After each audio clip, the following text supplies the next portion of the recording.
What's up, family? Gerald the Bossman here. You're tuned into the Bossman Show on AM 1010, AM 1430, 1055 The King. Let the King out at 105theking.com and the Bossman Show at bossmanshow.com. Hit me up on Instagram, The Bossman Show, Twitter at Bossman Show, and Facebook, Bossman Show. It's the Bossman on your radio. Listen to the Bossman Show with your host, JR, Saturdays at 9 a.m. right here on AM 1010, The King. What's up, good people? BetOnline is your number one source for all your betting needs. The latest odds, lines, and matchup reports for baseball, boxing, golf, and more. BetOnline continues to be the fastest and easiest way to place your wagers, including live betting and your favorite casino and card games available to play right from your phone. Head to the website or use your mobile device to sign up today and get in on the action. Remember to use your promo code BELIEVE, B-L-E-A-V, for your 50% welcome bonus on your first deposit. BetOnline, where the game starts. BS3 Network, changing the way you watch TV. Yes, BS3 Network, changing the way you watch TV, covering content and hot topics from A to Z, sports, music, society and culture, movie reviews, you name it, we have it. Check it out on bs3network.com or check us out on Roku, BS3 TV on Roku, as well as check out your favorite podcast on all podcast platforms or Spreaker.com/BS3 Network. You are now tuned to BS3 Network.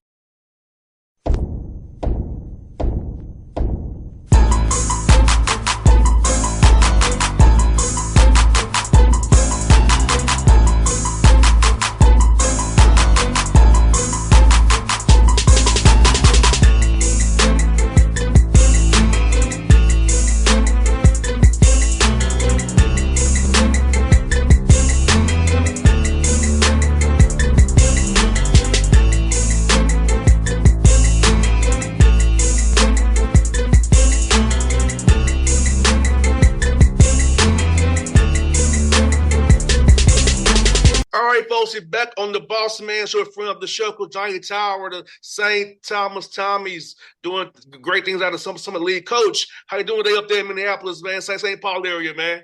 Hey, we're doing great. Good to see you, my friend. I love being back on your show. Respect what you do. And hey, life's beautiful. Mid-January, it's about 3 degrees outside, and living the dream. I hear that, Coach. You can't complain, man. Coach, you're doing great things with your team, man. 14-5, 8-0 at home, 4-0 in conference play, the Summer League. So, Coach, what's been the key for your season this year? Started off 14-5, defending the home court, man. So, what's kind of been the key for you guys this year, Coach? Yeah, thank you.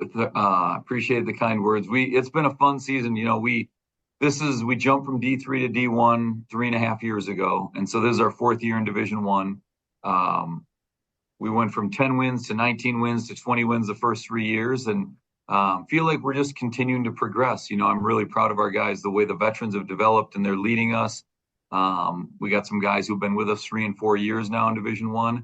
We've also got a good crew of young guys. We got 9 freshmen, 5 true freshmen, and 4 redshirt freshmen. So we're kind of in this interesting phase of like getting those guys worked in, but you know, I think just our culture has been really, really strong, making this jump from Division III to Division I. It's a unique story, as you know, and we're led by Drake Dobbs, a point guard who, local kid. He started the last 2 years for us. Kendall Blue started the last 3 years, and so those are 2 of our veterans who are doing a phenomenal job leading us. And then we got another Division III transfer, Miles Barnstable, who's leading us in scoring. Actually, he came from Wisconsin Whitewater, so. Those 3 guys, we've had a lot of guys do tremendous work, but, you know, when I look at being 14-5 early in the year and the conference is still, you know, just in its infancy, but love coaching this group. It's a fun story. If you haven't watched us, we play up tempo. We're scoring 86 points a game, and got a lot of guys who can pass and shoot.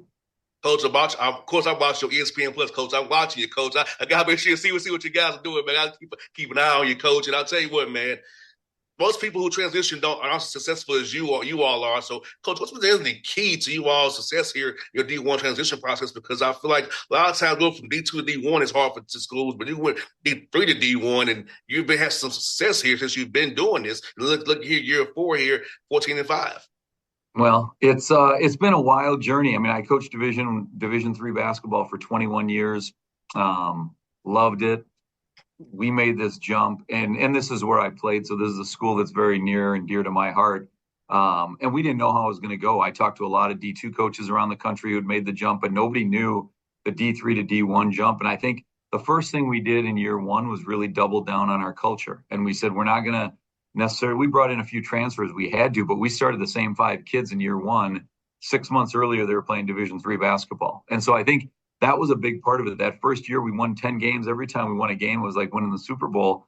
But those kids understood our culture and our values. And so I think that part, we emphasize that, frankly, more than winning. And winning, I think, has been a byproduct in these following years. But I'm so grateful. Those guys that first year, those 9 guys who made the jump from D3 to D1, they were so tough and fearless and really passed on our culture. And now we've got guys like Ben Now and Ryan Dufault who are in their 4th year with us in Division I, but they actually learned from those Division III guys in that first season. So I think that's been a big part of it. Our style, I think we're really comfortable how we play. We shoot a lot of threes. We got skilled, smart guys who play tough. I mean, you see up my wall behind me, unselfish, smart, skilled, tough. That's what we try to pride ourselves on. And our guys are just, they play with a lot of competitive joy. So if you watch us play, it's a little different. We're not the biggest team in the country. We struggle rebounding some-wise, but our guys play really hard and really together. And, Coach, with me being 5'11", I could play for you because I was about shooting threes and hustling and playing above my height. So, like I said, Coach, the way you play is near to my heart. I know how I fit in your system. And I love what you guys do, how hard you guys play. And because I feel like this, Coach, like you said, process everything, Coach. That process, like winning will come if the process is right. Having the right habits every day, you'll eventually crack and get those W's. That's why my father instilled in us when we played for him was your habits, the process, not so much win losses, but it'll come if you do it the right way. Hey, you might be a power forward for us. You'll laugh. We got a 5'10". He used to be a walk-on. He's not anymore. Ryan Dufault. He's our backup point guard. We have him on the inside of some free throws because he's such a good rebounder. And it's like, we don't have a bunch of huge guys. So it's like, hey, let's figure out who goes to get the ball. So you might be on the inside on free throw rebounds if you were playing for us. I was, Coach, even if I was, because I got that football bill still. So I'm on the basketball court. I said that football broad, and so I would be on the inside for you, no doubt, Coach. And Coach, man, like you mentioned, your 3-point shooter, Coach, 40%, man, from 3. That's so important to shoot that well from 3. That spacing, making defenses be stressed and spread them out. Talk about how key that is to what you do, that being playing fast, but also spreading the guys out to space and 40% from 3. That's amazing. Well, it's interesting because we've always shot a lot of threes. We take close to 30 a game. But what's interesting is we're also one of the leading 2-point shooting teams in the country. I think we're top 30 in the country in threes, twos, and free throw percentage. So we're really fortunate to have a lot of guys. They're gym rats. They can shoot it at different levels. My associate head coach, Mike Maker, who runs our offense, he's the guy that coached Duncan Robinson at Williams College when Duncan was a Division III shooter. And then he was the head coach at Marist. But he does a phenomenal job with our offense. And it's really, if you watch us play, I think our leading scorer is probably 14 points a game, but I think we got 8 guys who score between 6 and 14 a game. And so it really, part of what makes us good is I think our guys all embrace that nobody's going to score 20 points a game, but we're just going to move the ball. We're going to make the extra pass. And I think our depth allows us to play really, really hard, not just on defense, but also on offense, which shows up in, I think, our 2-point numbers and getting to the basket, getting to the free throw line. No doubt, Coach. And like I see, man, hey, Coach, I'm asking you, how did you use that break that you had in December, kind of rest and reset your guys? Because we have players that have depth that you have. You want to keep guys fresh. So how about that week you had off to kind of refocus yourself and the staff, kind of self-scout and get guys rest and get them ready for this run you're on right now? Yeah, it's interesting you say that because, we had final exams. So we were playing really well. I think we had won 5 straight games. And then we had final exams and went to Bowling Green like the day we finished finals. And we had a good game there, good road win. And then we came back, but we only had about 3 days off. And then we came back and we were going to Cal Riverside. So we actually, the break, I think it prepared us well for conference. We ended up losing. So we've won 10 of our last 11. The one we lost was at Cal Riverside in overtime. It was a wild game, great game. They're really good, well coached. But I thought that game coming out of Christmas, it sort of jolted our system a little bit. We shot 8 for 32 on threes. We were not our best, and some of that's Riverside's really good. But I thought that prepared us well for conferences, having that game right after the holidays. We probably didn't get as long of a break, but we kind of jumped right back into it because it is hard. You know this when you can be playing really well and you take a long break and all of a sudden you come back and it's just not quite the same, right? The kids have dealt with final exams, travel home to see their family. A little break when you're in a rhythm, 3 days off, even you come back and those first couple of days are tough. And so it's every college coach struggles. And we got Thanksgiving and Christmas right in the middle, kind of the non-conference and starting the conference season. And I don't know the right way to do it. We all stress about it. And at the end of the day, you just kind of go play and we have pretty mature guys and I think they got better from that Riverside game, honestly. I can recall, Coach, I was 1-3 after the break. We got blowed out twice after the Christmas break. I can recall that still to this day, Coach. I remember very much what happened. Yeah, you're right, Coach. We practiced 2 days and then played that Thursday. Didn't matter. We tried just do 1 day prep. Didn't matter. Mm-hmm. It's just when you said, Coach, you're in that rhythm. You go home, you come back, and it's just you got to get it back again. It's going to take a couple of days. You just know that, and you try to do it in a way that's not going to get guys injured. You want them to have time with their family. You want them to de-stress after final exam. So it's a lot when you think about it. And with 9 freshmen, you start thinking about all that they have been to for 4 months, and we wanted them to have a little time, but it's like there's not. You jump back in, and then we started the conference season at North Dakota State, at North Dakota, home against South Dakota State, South Dakota. So 4 of the better teams in our league, and we're fortunate to be 4-0 right now. But those were games that you put a big emphasis on, and you also know coming out of the holidays, every team's struggling with it, and you're just trying to get little winning edges anywhere you can. You try to get a couple points here or there because a lot of conference games are going to come down to that last possession or two. And Coach, in your non-conference schedule, you had a lot of great games on the schedule, close games. And you and I both know you can't really replicate that and practice the right way unless you have the pressure of referees and other color jerseys. So how good was it to get your guys' experience in close games, executing late, and come out on the right side of those things most of the time? And now as you get in conference play, they've had that experience before. It's not going to be new to them now. Yeah, it was huge. Last year we graduated several seniors, 6 seniors, but 3 of them are starting front court. Raheem Anthony, who was an all-conference player, Parker Bjorklund was an all-conference player, and Brooks Allen, who was like our glue guy and leader. And all 3 of them started as Division III players. So they were sort of the end of that era of guys who had helped usher us in from D3 to D1.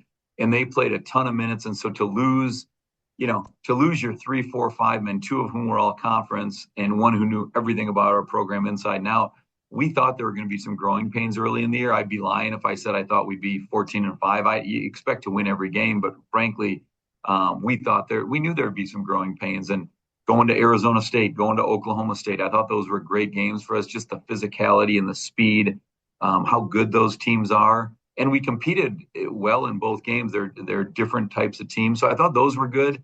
We went to and we live on the road. You know how it is in mid-major basketball. And so we went to Milwaukee. We were in an MT there and played close game with Milwaukee, close game with Wofford, and played Portland State and played really well that day. So there were, if I were to tell you the first month of November, we were 4-4 at one point, and I really felt I wasn't unhappy with our record. We'd played a tough schedule. I thought we were getting better, but I thought, at that point, 4-4, you go back and now having won 10 of 11, I thought that was sort of the turning point where you learn some lessons. We've never turned the ball over a lot, and we were turning the ball over a lot 8 games in. Our stats guy the other day said in the month of December, we had the fewest turnovers in the whole country in Division I. And so our young guys, I think, have really learned. And like you said, you can't just learn that from practice or scrimmaging. Like there's something about games and being on TV and stat sheets at the end of it. And that stuff doesn't lie. And all of a sudden the consequences are a little bit different. So I'm really proud of how our guys have, I think, taken the lessons from those first 8 games, primarily games on the road, and really put those into action now the last 11 games with a really nice stretch here. And yeah, valuing the ball is everything, Coach. You and I both know that, man. You only have 10 turnovers a game, which is great. It just because you just don't want to have them live ball turnovers. That's the one that would make my dad and go crazy. It was a live ball turnovers, man. Like you don't want to have those, but limiting that, taking care of the ball, you have a chance to set your defense and actually just control the pace your way by giving them easy run outs. And you don't want that, of course. You got it. On my other wall right up there, you can't see it. It says value the ball, value your teammates. So all four walls have things that are, when you coach as long as I have, you accumulate a bunch of different sayings that our players start getting tired of. But that is one that, if you don't value the ball here, you're just not going to play. People always ask us why we turn the ball over so rarely. We try to recruit smart players who are tough and skilled. And then we try to play the ones who are taking care of the ball. And our guys have done a really, really good job of that month of December and January. I think Coach Tower, the young guys sometimes try to do too much. Whether it's make the simple read. The read is there. Just read it, but they think too much and they want to just, make a play. But when you got guys who are secure there in their games and within the system, they just make the simple read and just go with the flow and not try to do too much outside of the system and the read.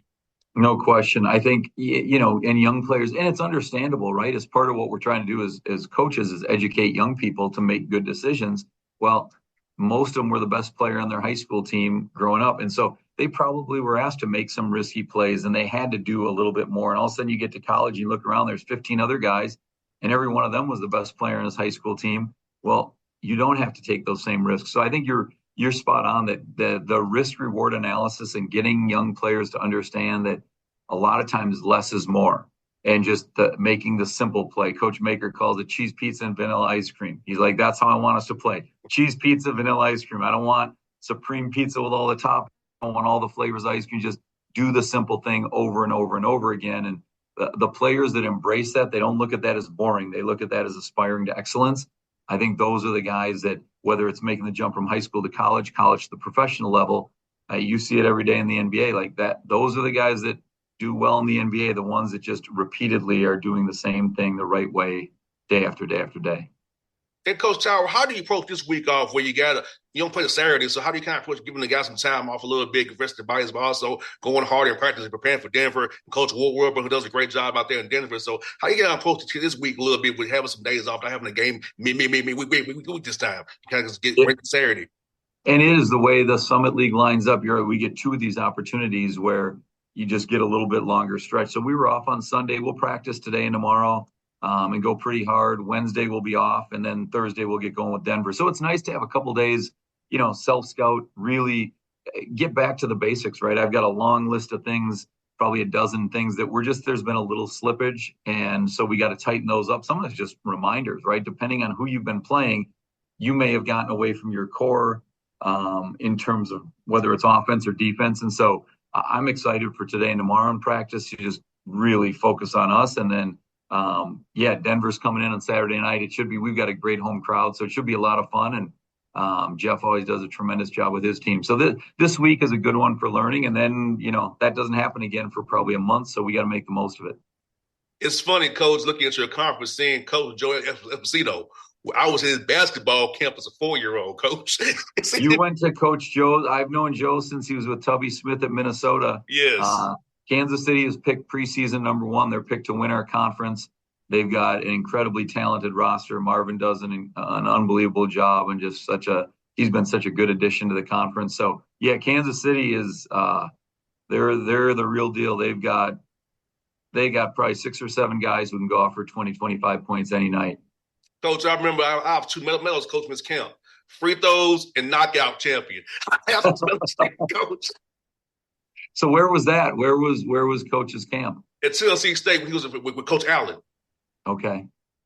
Yeah, I went up there for camp because, my dad went there, so I went up there for camp as a youngster. So I met Anthony Mason, Carlos Rogers, all those guys at the camp. And, that's why I went there because my dad went there. And I met Coach Joe and Coach Allen and that relationship with them to this day still. But I remember I won those medals for knockout and I won it for free throws, 7, 8-year-old group. Those are fun memories, right? I still remember the first basketball camp I went to, and we still run a lot. I've run camps here for 30 years at St. Thomas. To be connected in the community, and you think about you remembering that all these years later, I remind our players that all the time, that when you're coaching camp, the impact you can have on a kid, just the right comment on the right day, can really not just change a kid's day or that week, but it can really change the way he looks at life, whether it's his hopes, his dreams. And so I'm glad you brought that up, because camp is something we've continued to do even in Division One. Not as many Division One programs probably have camps as they used to, and it's one of the highlights of my year, is just seeing young kids, having dreams, whatever those dreams end up being. We tell them it might not be basketball for all of you, right? You're not all going to play pro ball, but learning how to dream and learning how to set goals, learning how to be a great teammate. Those are all the skills that I think we believe that basketball can teach. And then wherever they go and end up, hopefully they take those with them. And you know what? It was funny in Lake Point this year, Coach Tower. Coach Joe was there and something. This is one of my campers. He was so happy to tell other coaches in Lake Point this summer that I was one of his campers. It was just funny. And also another coach I went to camp with was Randy Peel. He was there too. And it was so funny. But me and Coach Peel, I actually helped him with the camp. That's how I came full circle. I went from a camper helping him coach the camp. So it's funny how those basketball is a small world, how those things happen. But it was funny to see both of Coach Joe and Coach Peel at Lake Point, me being knowing I was both on that campus at one time. That's awesome. They're fun memories, and I'm sure Coach Joe appreciated that. No doubt. And Coach Tower, you're right, man. Like for me, campus what gave me. I went to Hawks camp too, different NBA camps. It's like my dad kept me in camp all super long, and that's what helped me get better. But I just love that being around coaches who, like you said, poured into us young kids. You know, want us to be better like yourself. So I feel like having camp is very important. I hate that more schools don't do it, but it helps the children out. It gives them something to look forward to. It gives them the idea of going to a college. This is what college can be and give me a degree, so we can look at it that way too. But I wish more schools would do it rather than make it about money or time. Let's really do it to pour it back into their communities. Yeah, we just had a camper night on Saturday after a game against South Dakota. So all our players stayed. They signed autographs and the posters for the kids, and there was a line, hundreds of kids along. Those to me are fun nights, because it really represents, we all want to win, but you start thinking about communities. And if we can get kids to camp in the summer and they think about going to college, they come watch our games. We get great support and a home court advantage. To me, that's one of those virtuous cycles that you just kind of want to build. And it's not easy to do. It takes a lot of work. It takes a lot of time. But when you play the right way, I'm biased, but I think we have one of the coolest stories in all of college basketball. And our guys are so easy to cheer for because they're really good students. We had a 3.2 GPA in the fall. 6 of our 16 guys are on the dean's list, 3.5 or higher. And so my boss, Phil Eston, who's been remarkable in kind of leading us through this journey from D3 to D1. He came from Penn State, but he's a St. Thomas alum. And he talks a lot about comprehensive excellence with our athletes. And so that's competition in the classroom, in the community, and then your character, the 4 C's. And so that's something that is really important to us. And I think our players embrace it. They understand they're coming here not just to play basketball, but to get a great education and to be a member of the community where we're going to build and enhance everything around us. You're right about that, Coach. I will tell you this, Coach. If it wasn't for sports, I don't know if I would went to college, but I'm thankful for all you guys who poured into me to make me want to do that. So, and I'm using my degree now. My degree's in business. I'm using it right now to have my own radio show. So it's doing. I think the college thing was good for me, Coach. That's really cool. No, I've always enjoyed being on your show. Your energy, your joy for life and for sports and people, it's contagious. And that's, at the end of the day, that's part of why all of us get into this, I hope, right, is yeah, we all want to win championships and compete for the, whatever level you're at, compete at the highest level. But the relationships, the people, the stories, and just the growth that you see kids have, right, at every single level. It's certainly, sports can be a part of something bigger, and when done well, I think the power of them, the impact is remarkable. No doubt. Well, Coach Tower, I was going to have you on the show, Coach. You've been on the show 5 times now, Coach. So it's been great to have you on for the 5th time, man. It's always I love talking to you. I hope I'll see you again at Lake Point this summer, and maybe I'll see you when you're in town with the Hawks here coming up next week. Hopefully so, Coach. Look forward to it, man. Thank you. Appreciate it. BS3 Network, changing the way you watch TV. Yes, BS3 Network, changing the way you watch TV. Covering content and hot topics from A to Z, sports, music, society and culture, movie reviews, you name it, we have it. Check it out on bs3network.com or Check us out on Roku, BS3 TV on Roku, as well as check out your favorite podcast on all podcast platforms or Spreaker.com/BS3 Network. You are now tuned to BS3 Network. What's up, good people? BetOnline is your number one source for all your betting needs. The latest odds, lines, and matchup reports for baseball, boxing, golf, and more. BetOnline continues to be the fastest and easiest way to place your wagers, including live betting and your favorite casino and card games available to play right from your phone. Head to the website or use your mobile device to sign up today and get in on the action. Remember to use your promo code BELIEVE, BLEAV, for your 50% welcome bonus on your first deposit. Bet online where the game starts. What's up, family? Jared the Bossman here. You're tuned into the Bossman Show on AM 1010, AM 1430, 1055 The King. Check The King out at 105theking.com and the Bossman Show at bossmanshow.com. Hit me up on Instagram, The Bossman Show, Twitter at Bossman Show, and Facebook, Bossman Show. It's the Bossman on your radio. Listen to the Bossman Show with your host, JR, Saturdays at 9 a.m. right here on AM 1010, The King.